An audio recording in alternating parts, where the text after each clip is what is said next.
ènìyàn ṣe ti gbọ́ Òpómúléró TV. Àgbéyẹ̀wò fíìmù,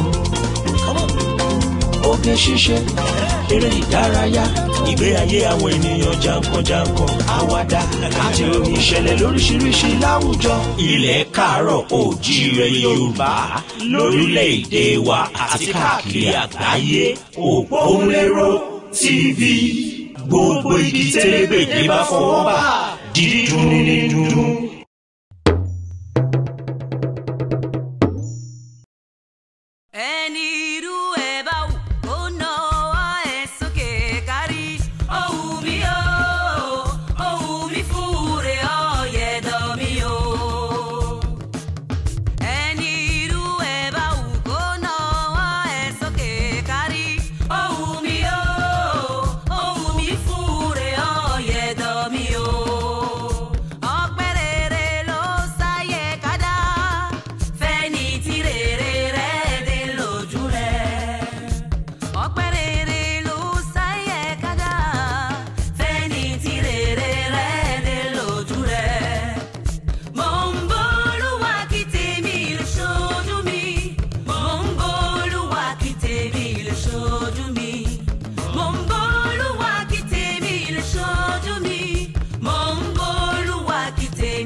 Mo kí yín ẹ káàbọ̀ sórí Òpómúléró TV, ní pàtàkì jùlọ ẹ̀yin tẹ́ ṣẹ̀ṣẹ̀ ń darapọ̀ mọ́ wa.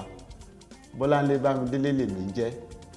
Ẹ jẹ́ a gbọ́ àkójọpọ̀ ìròyìn láti àwọn ìpínlẹ̀ Yorùbá lábẹ́ àkóso Dawn Commission pẹ̀lú Tolúlọpẹ́ Ìbíkúnlé.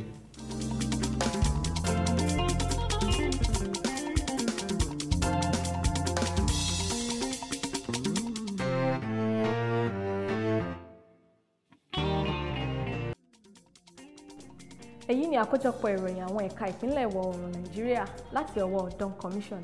Tolúlọpẹ́ Ìbíkúnlé ní orúkọ mi. Ìpínlẹ̀ Èkó bẹ̀rẹ̀ ètò tí ó ní ṣe pẹ̀lú ìrìnnà afẹ́ tí wọ́n pè ní One Lagos. Àwọn ọmọ ogun orí omi ti ṣètò láti dá ibiṣẹ́ ìdojúkọ ọ̀daràn sílẹ̀ ní ìpínlẹ̀ Ògùn. Àwọn ọmọ ogun orí omi ní orílẹ̀-èdè Nàìjíríà ti ṣàlàyé ètò tí wọ́n ń ṣe láti dá ibiṣẹ́ ìdojúkọ àwọn ọ̀daràn sílẹ̀ ní ìpínlẹ̀ Ògùn. Èyí ni wọ́n ṣe láti ran àwọn ẹ̀ṣọ́ elétò ààbò lọ́wọ́ láti kọjú ìwà ọ̀daràn.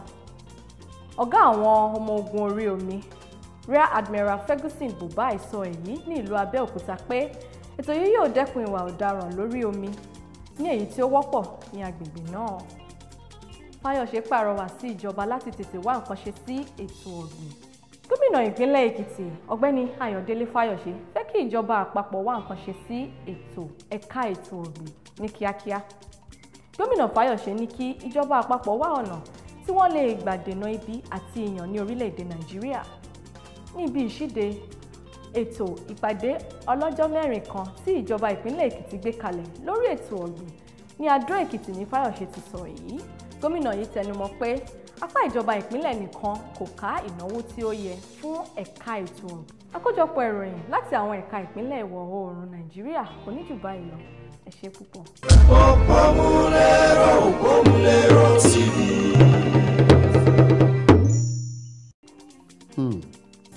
Ìtàn lè kú ká tó sọ̀rọ̀ ó lè kú ó dàbí ní pé ó lè kú gan lóòótọ́ ṣùgbọ́n ó lè kú jẹ́ àwọn ìwé tí pẹ̀sọ Akínwùmí Ìṣọ̀lá kọ. N tí ó fà mí mọ́ra nínú ó lè kú ni wípé tí a bá wò ó dàbí ẹni pé a fi múlẹ̀ ní Yunifásitì Ìbàdàn. Lákọ̀ọ́kọ́ pẹ̀sọ Akínwùmí Ìṣọ̀lá ó súnmọ́ University of Ìbàdàn. A tún wá ní àwọn èèyàn míì bíi Dr. Láyìndé Akílẹ̀yẹ kọ́lọ́hún tẹ́wọn sáfẹ́fẹ́ rẹ̀ nítorí àwọn ti fi wá sílẹ̀. Àti wípé nígbà yẹn àwọn ni wọ́n gba àṣẹ lọ́wọ́ Vice Chancellor àti gbogbo àwọn alákòóso yunifásitì láti rí i pé a ṣiṣẹ́ yẹn níbẹ̀. Obìnrin mẹ́ta ló ṣe pàtàkì nínú ó lè kú. Tàkọ́kọ́ ni Àṣàkẹ́ fúnra rẹ̀ tí a lò Fèyíkẹ́mi Abọ́dúnrìn. Fèyíkẹ́mi Abọ́dúnrìn nígbà yẹn geography gangan ló ń kọ́ ní University of Ibadan ṣùgbọ́n ó ń ṣiṣẹ́ nílé akéde BCOS tàbí tẹlifíṣàn wọn.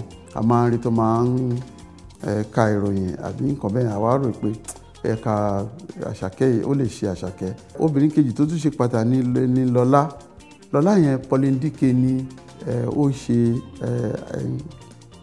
kópa ti Lọ́lá yẹn. Pauline Dike náà ọmọ University of Ibadan ni ṣùgbọ́n tó yàyàn lẹ́nu ni pé Pauline Dike bí orúkọ ẹ̀ ṣe dùn yẹn Ìgbò ni kò ń ṣe Yorùbá ṣùgbọ́n bóyá Ìbàdàn ni wọ́n bí sí nítorí Yorùbá ẹ̀ ó dá ṣáká. Akínwùmí Ìṣọ̀lá tó bá ń kọ̀wé wọ́n ti fi àpèjúwe tó pọ̀ sínú ìwé wọn. Wọ́n ti sọ bí Àṣàkẹ́ ṣe rí tẹ̀bára Àṣàkẹ́ ó rí rùmúrùmú. Wọ́n sọ̀rọ̀ Lọ́lá tí Pauline Dike ṣe yẹn wípé ó dúró ó dẹ̀ tẹ̀yàn bá wò ó ṣe dúró dàbí ilé tìró. Ṣadé gangan tó jẹ́ pé Lọ́lá Músà ni ó kópa nínú ẹ̀yẹn. Ìyẹn dàbí ẹni tó wà láàárín Àṣàkẹ́ tó rí rùmúrùmú àti Lọ́lá tó dàbí agolo tìró. Òun náà tún dúró. Mẹ́ta nù kò sí àṣàdá nínú wọn. Láì ṣe àní-àní mo pè gbogbo yín jọ mo sọ pé ó lè kú la fẹ́ bẹ̀rẹ̀ sí ṣe yìí ẹ jẹ́ kéré bẹ̀rẹ̀.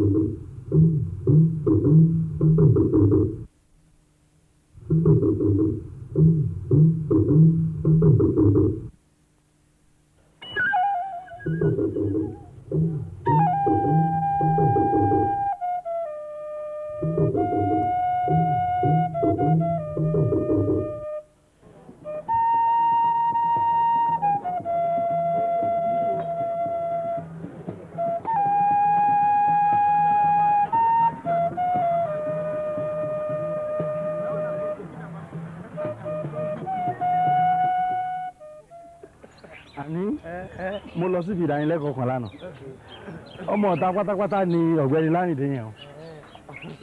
Ó ní nínú Yorùbá ní èdè Gẹ̀ẹ́sì ti ṣe àti pé ràlẹ̀ràlẹ̀ rẹ̀ sì kù nínú èdè náà. Ó ní dípò mi wọ́n á ní me give me fún mi. Ó ní dípò kí wọ́n sọ pé immunity ohun tí kò lè mú ènìyàn wọ́n á ní immunity. Dúgbọ́dúgbọ́ bí òyìnbó bá fẹ́ sọ pé owó kìsì wọ́n á ní cash. Sneeze ọ̀gá o sneeze. Ọ̀rọ̀ náà sì pọ̀ o àkúùsí ọmọ ló ń pè ní accused. Ọba lọ wúkọ́ o wọ́n ní àwọn kọ̀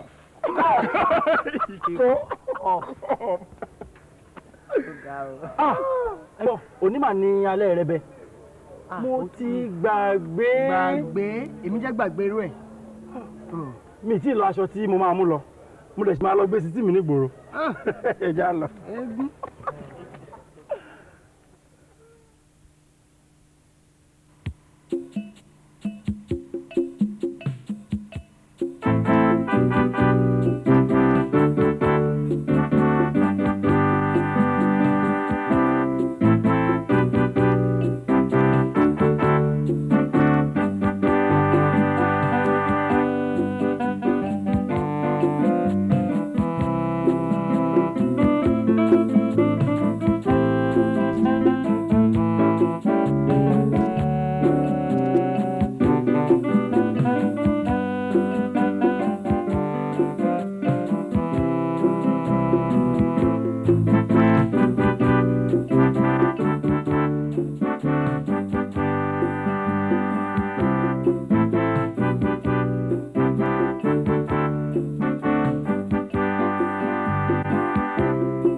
níbo ló wá dà báyìí o.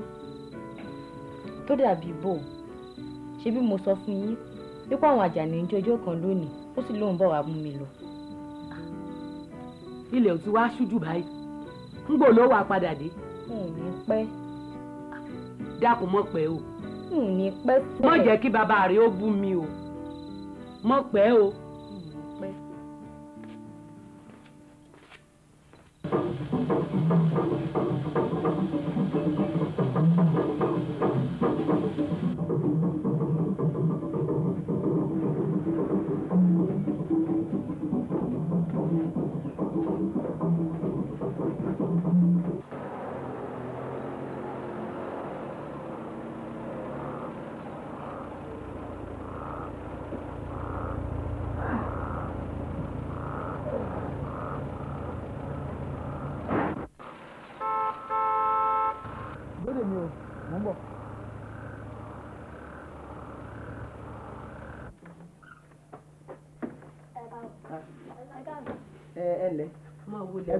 ìwọ kásẹ̀ lọ́nà àgọ́ òbí òsìsì òláre àlejò tí ń bọ̀ dákun pẹ̀lẹ́ ojàre. rí i kẹ́ ilé ìwé ńkọ́.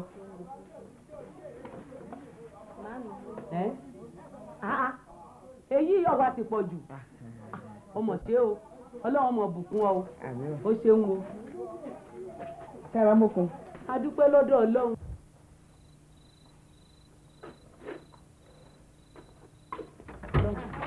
Àjàní olùdé káàbọ̀.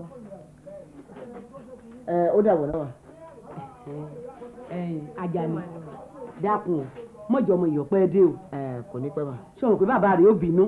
bẹ́ẹ̀ni. mọ̀jọ ọ̀pẹ́ o.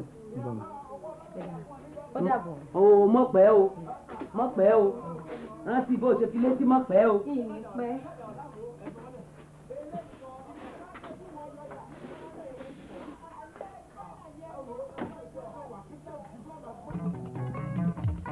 ẹ̀wọ̀n ìṣe yẹ́yẹ́.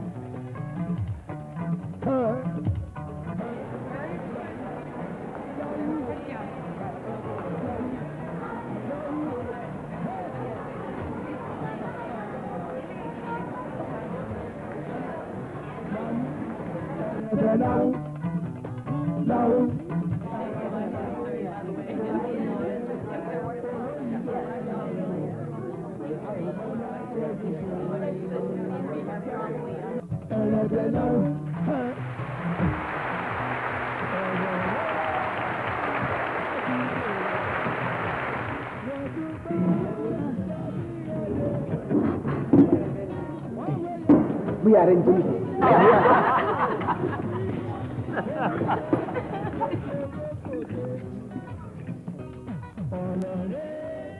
ará àdúgbò wọ́n tún bá sami rọ̀dé wọ́n lè yẹ onílé gbogbo onílé gbogbo lọ́gbọ̀n. ọtí inú gòdà.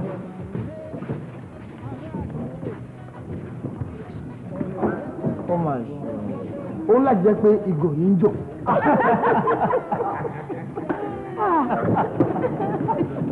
wọ́n wẹ̀yẹ lónílé gogoro onílé gogoro kòtè. ìgbà wo ló tún bẹ̀rẹ̀ sìgá mímu. onílé ní jẹ́ ẹni abẹ lọ́wọ́ ẹ̀.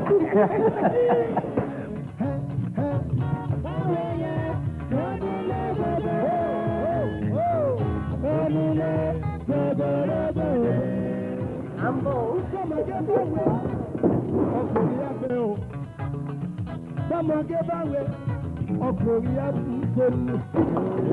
Sọmọge báwe ọkùnrin ẹ máa wà lọlé ẹ̀. Ó kù sọ́wọ́ bàbá ìyàwó tó lè gbà fún bọ̀bọ̀ yẹn. Sọmọge báwe wọ́n máa wà lọlé o. Sọmọge báwe wọ́n máa wà lọlé. Sọmọge báwe bàbá wà lọlé. Ó kù sọ́wọ́ bàbá ìyàwó ẹ̀ kó gbà fún yé. ọ̀rọ̀ rẹ̀ ará àdúgbò wọ́n ló bá sàníyànjẹ. wọ́n lè yẹ onílé gbogbo onílé àwọn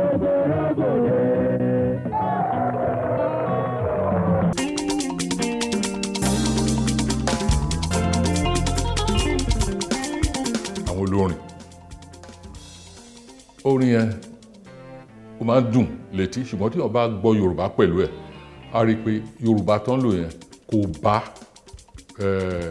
kò bá orin yẹn kò bá lọ èdè Yorùbá ó jẹ́ bí ìgbà téèyàn ń kọrin ni téèyàn bá sọ ọ̀rọ̀ kan ní Yorùbá tó yẹ pé dòrémì ni àbí dòmídò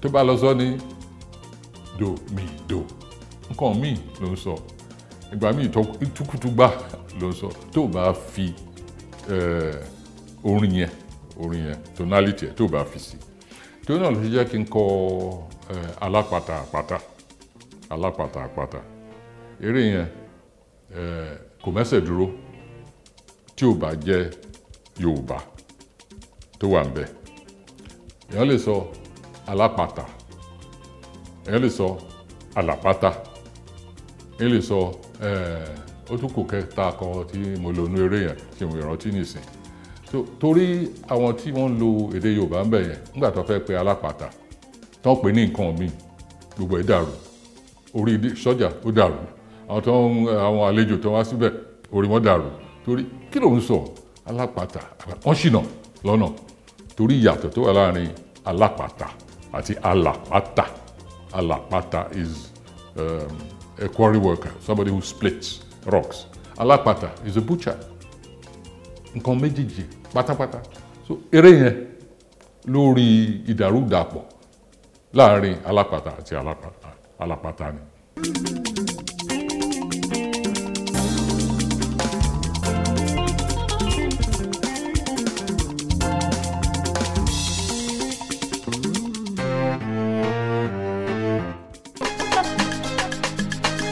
You know say I no big baroof, and I know like a wolf. Èmi ò wáyé máyà, set the roof on fire. Ọlámídé Àbíbàdó, technical care cab. Ẹ ṣé gan sir. Ẹ ṣé. Fẹlá ti fi pidgin kọrin. Bẹ́ẹ̀ni. Àwọn olórin wa kan ní Nàìjíríà pàápàá wọ́n ti lo èdè Gẹ̀ẹ́sì. Ìwọ́n dàbí pé Yorùbá ló ń lò jù. Èdè wo gangan ló fi ń kọrin jù àti pé kí ni díẹ̀? Èdè Yorùbá lórin mo fi ń kọrin jù, òun dẹ̀ ló rọ̀ mí lọ́rùn jù, òun dẹ̀ ní èdè tí ó máa yá mi lára láti jẹ́ káwọn èèyàn understand perspective or background tí mo ti ń bọ̀. Nání ohun ànílà nání nǹkan oní nǹkan kò lè dàbí tẹni, so èmi feel pé tí n bá gbé Yorùbá lárugẹ ó pè mí, ó máa sunwọ̀n fún mi, á sunwọ̀n fún generation tó ń bọ̀ after mi more ju kí n máa promote èdè elédè. Àwọn olórin máa ń ní composer àbí wọ́n máa ń ní songwriter, báwo ni wọ́n ṣe ń ṣe tí? Èmi máa ń ṣe everything fúnra mi, máa ń write fúnra mi. Báwo ló ṣe ń wá? Ọlọ́run ni major source of inspiration actually, and ìgbà míì àwọn ìrírí ayé tó ń ṣẹlẹ̀ around me àti nǹkan tí mo ń go through in life ló máa ń inspire àwọn orin tí máa ń kọ. Ẹni dúró apá ti jábọ́ kó dúró sókè, báwo ni o ṣe ń fún àwọn orin yẹn ní nǹkan tí wọ́n ń jẹ́ tó jẹ́ pé tó bá ti balẹ̀ báyìí gbogbo ayé máa hàn bẹ́ẹ̀ ni? Ọkàn máa wá náà ni o, akọ̀ṣẹ́ àmà sọ lórúkọ tá a bá fẹ́ ṣá, tá a bá ṣe record tẹ̀yìn àtàwọn ọ̀rẹ́ mi, ìgbà míì gan àwọn ọ̀rẹ́ mi ló máa ní pé o jẹ́ ká lórúkọ báyìí, jẹ́ ká lórúkọ báyìí, jẹ́ ká lórúkọ báyìí, so Ọlọ́run ni Ọlọ́run ló ń bless everything sir. Mo bọ́ ṣe bẹ̀rẹ̀ fún mi bí ẹni pé mi jẹ́ àmì, party boy ṣẹ̀ṣẹ̀ bọ́ mi no dem no fi jẹ́ àmì, èmi náà mọ̀ pé wọ́n ní fẹ́ ṣòro ìdílé ní Germany. Jẹ́ ká padà sẹ́yìn díẹ̀, báwo ló ṣe dìde gangan láti bọ̀? Àti Bariga mo bẹ̀rẹ̀ orin kíkọ ní ọdún 2000 láti ọdún 2000 and after bí ọdún méjì tí mo bẹ̀rẹ̀ orin kíkọ mo join ẹgbẹ́ akọrin pẹ̀lú àwọn ọ̀rẹ́ mi bíi méjì tájọ́ ń kọrin papọ̀ àpé mẹ́ta, then after ọdún mẹ́ta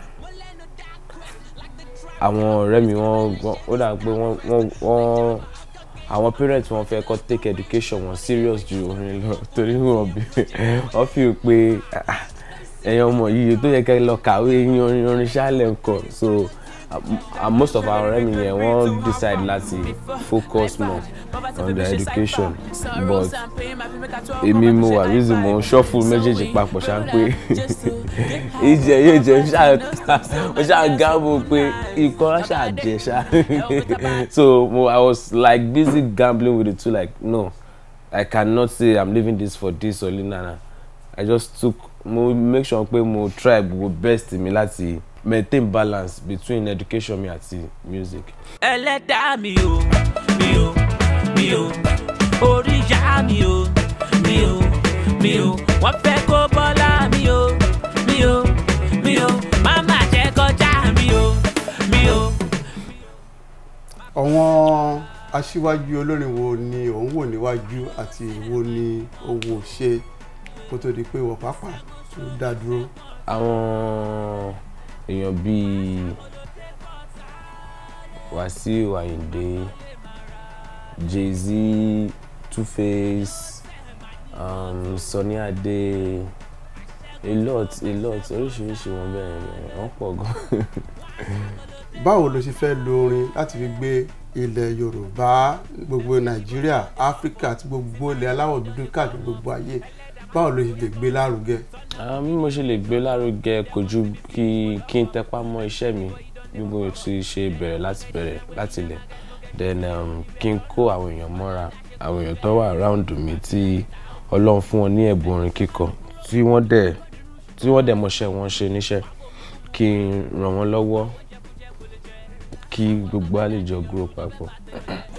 Ṣakiti Bọ̀bọ̀ bíi nursery rhyme ni Ṣakiti Bọ̀bọ̀ jẹ́ nígbà tí mo dàgbà ní Bariga mi ìwà mọ̀ bóyá cause mo máa wà surprise pé ó dà pé kò ṣe gbogbo Yorùbá ló actually mọ̀ but bóyá inú àdúgbò mi ló ti máa kọrin ẹ̀gá but it goes this way Ṣakiti Bọ̀bọ̀ ọbẹ̀ gúsí ìdí ògbàpò tó bá gbàpò àwa fàyà Ṣakiti bọ̀ yẹn lèmi wá yí padà tí mo fi kọrin tèmi gbé ó bọ̀bọ̀ wèrè ló bá dé to get this money today but every night and day ó bọ̀bọ̀ wèrè ló bá dé $0 èmi ò lè nà gẹ̀rẹ̀ mọ́ láyé ó yá Ṣakiti bọ̀bọ̀ ó fẹ́ ra Bentley bọ̀bọ̀ ó fẹ́ ra Ferrari bọ̀bọ̀ fly you to Paris bọ̀bọ̀ that is street nìyẹn.